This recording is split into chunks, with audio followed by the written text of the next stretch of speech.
हम सरकार से ये कहना चाहते हैं कि सरकार ने जो बात की थी कि हम 19 लाख रोजगार देंगे अगर सत्ता में आएंगे, तो सरकार 19 लाख नौकरी देने की अविलंब घोषणा करे, हमारी सबसे प्रमुख मांग ये है। आप देख रहे हैं लाइव सिटीज़ और आपके साथ मैं हूं वसीम खान।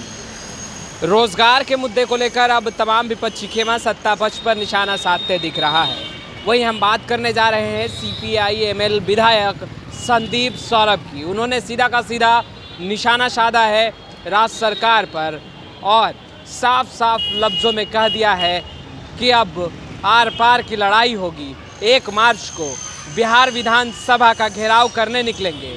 तमाम राजनीतिक यानी विपक्ष में जितनी भी राजनीतिक दल हैं उनके छात्र संगठनों के साथ ही साथ अन्य जो संगठन हैं उनको भी आमंत्रित किया गया है बिहार विधानसभा के घेराव के लिए 1 मार्च को। क्या कुछ कह रहे हैं संदीप सौरभ, जरा आप वो सुनिए।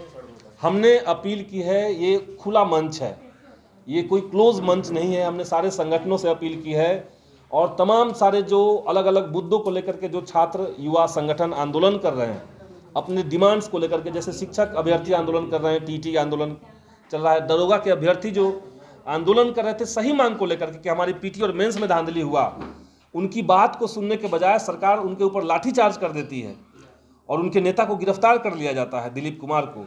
तो ये तमाम सारे लोगों से हमने अपील की है कि अपने अपने मुद्दे के साथ, अपने बैनर के साथ आप लोग आइए।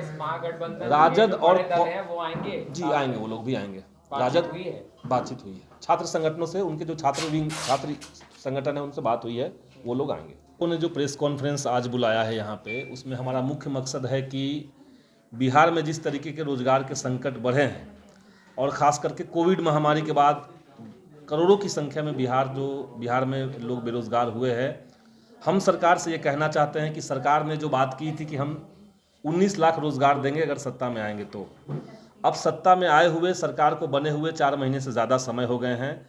सरकार 19 लाख नौकरी देने की अविलंब घोषणा करे, हमारी सबसे प्रमुख मांग ये है। इसके अलावा शिक्षा और स्वास्थ्य सुविधाओं को लेकर के भी जनता के जो सवाल हैं, जो हमारी मांगे हैं, वो हम सरकार के सामने रखने जा रहे हैं।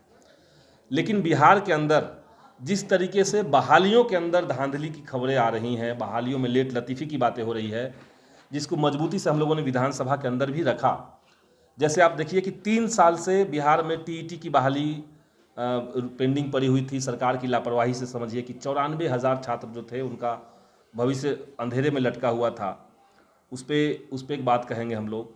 बिहार SSC है जो 2014 से लेकर के अब तक रुका हुआ था और उसका रिजल्ट भी आया है, तो उसमें तमाम तरह की गड़बड़ियां सामने आ रही हैं। इन सब इलाकों से हमारे पास अभी यहाँ पे साथी मौजूद हैं।